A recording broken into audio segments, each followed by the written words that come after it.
welcome to this video about joy. How to bring more joy into your dance and into your life.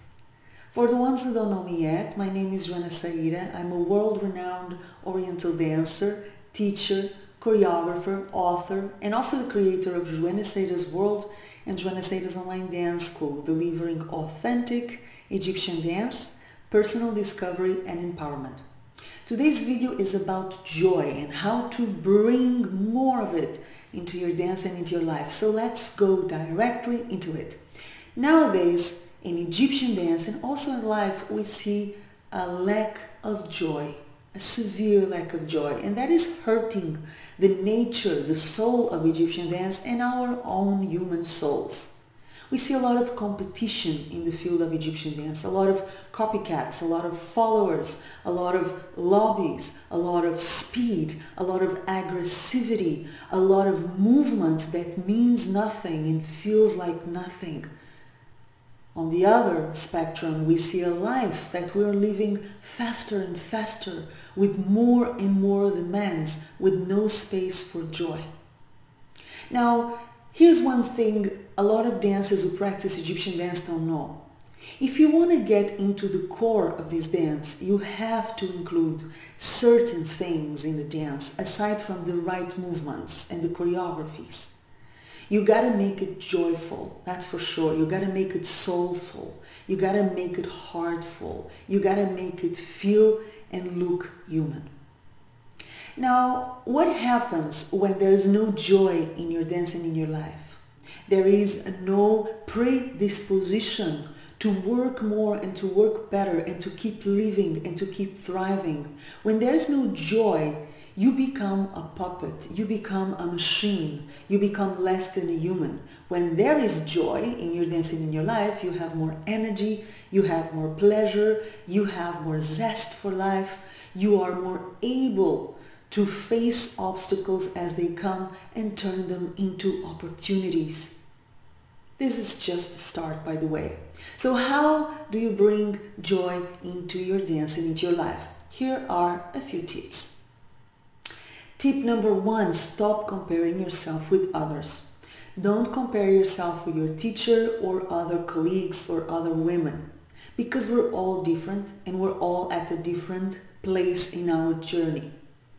Comparison is perhaps the number one thief of joy in dance as in life. So you gotta watch out for it, and you gotta acknowledge that we are unique. We're not better or worse than anyone. We are just who we are, individuals in connection with other individuals. So instead of comparing yourself with other dancers or other women and wondering why they have what I don't have, start focusing on yourself, start focusing on your journey, on your dance and also on your life, and make it grow by focusing it on it. Be present with yourself, be present in your life, be present in your dance, and celebrate what is already there. Allow others to be what they want to be, and allow yourself to be who you ought to be. That's my first tip to bring more joy into your dance and into your life. Tip number 2 on how to bring more joy into your dance and into your life. Have fun while you work.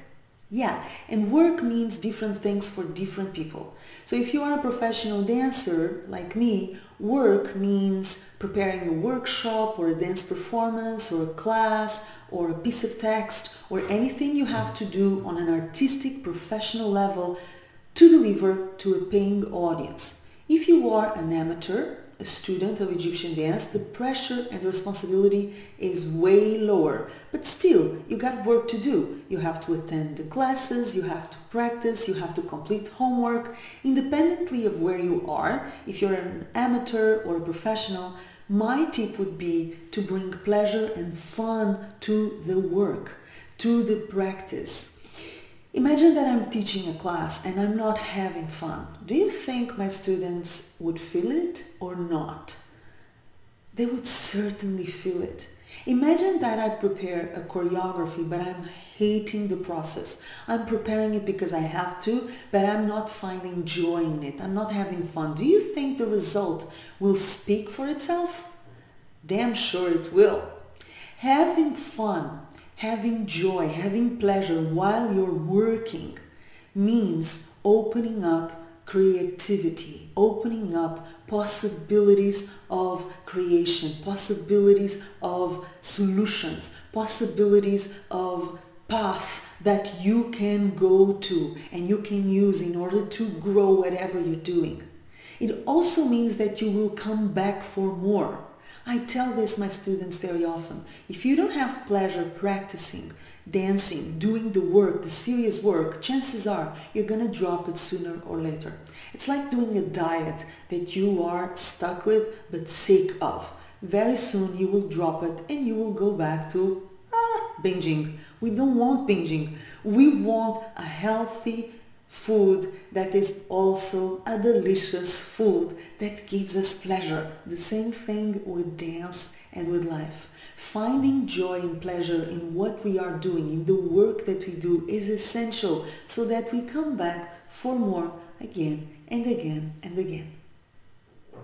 Third tip on how to bring more joy into your dance and into your life is allowing yourself to feel the pleasure. Man, this is a big one because so many dancers I've trained and observed don't allow themselves to feel good.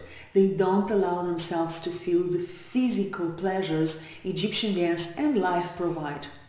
They presume that in order to be a respectful dancer and a good dancer, they have to suffer.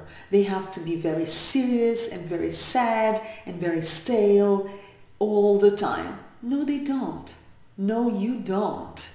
In order to be an authentic Oriental dancer and in order to be an authentic lover of life, I would suggest that you take your pleasure seriously.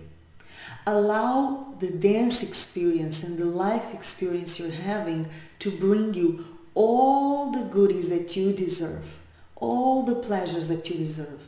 Feel the movement when you're moving. Feel the breath when you are breathing. Feel the music when you're listening to it. Feel whatever is happening to you, from you, with you at every single moment. Of course, in order to do that, you have to know that you deserve it. If you believe you don't deserve pleasure, you don't deserve to feel good, chances are you're not going to take pleasure seriously and you will stop every time pleasure comes to your system. You're going to stop yourself and go back to the suffering mode. So make sure you work on your belief patterns and you know that you deserve to feel great in your own skin when you're dancing and when you're living. Tip number 4 on how to bring more joy into your dance and into your life. Drop the illusion of perfection and embrace wholeness. Oh, this is another big one. Most dancers and non-dancers I know choose perfection over wholeness. They have built an idea of what their dance and life should look like and they follow it blindly. I'm here to tell you there is no perfection. I'm here to tell you there is no formula, universal formula on how a life or a dance should look like. There is no formula on how a person should look like. And Egyptian dance is not even about looks. It's about feeling. It's about presence. So I would suggest that instead of building an ideal of perfection or bringing that ideal of perfection from someone else, which is the case for a lot of dancers who learn it from their teachers, embrace wholeness. Bring all that you are to the table. Allow yourself to make mistakes. This is how we learn. And then have the humbleness to look at the mistakes and evolve from them. All right? So instead of wanting to perpetuate a certain image of a dancer or instead of wanting to deliver a certain result that in your head is the ideal, perfect result, My suggestion is that you do your best, you keep working, you keep studying, you keep showing up to evolve in the direction that you wish to evolve, but at the same time bring everything that you are and drop any idea of how things should be. There is no such thing as this is how dance should be or this is how life should be. Let it surprise you. Let it take you where you need to go. Tip number 5 and the last one on how to bring more joy into your dance and into your life. And this one is also super important and most of us forget about it. Build a positive community or surround yourself by a positive community. What does that mean? It means surrounding yourself with dance colleagues and dance teachers and friends and family that empower you, that are happy with your happiness. Very often I hear about dancers who are doing their dance presentations, who are sharing themselves and are afraid of the judgment and critics of colleagues and even of their teachers. This should not be the case. Egyptian dance should be a safe space where all of us could grow together and share who we really are and empower each other. So my last tip would be to surround yourself with people that are happy when you're happy. People that embrace your joy, celebrate it and expand it, as opposed to criticizing it and judging you for it. I hope you enjoyed this video. If you do, please like it and share it with your dance peeps. Feel welcome to subscribe my channel and turn the notifications button on. That way you will always know when I have beautiful new content coming into my channel. Aside from that, make sure you subscribe to Joana Saahirah's World newsletter if you want to become an insider in the beautiful field of authentic Egyptian dance, personal discovery and empowerment. You will receive our news, our gifts and exclusive content I only share with our inside community. All the information on how to subscribe to our newsletter in the description box below this video. I will see you soon. Until then, receive my love and a kiss. Mwah.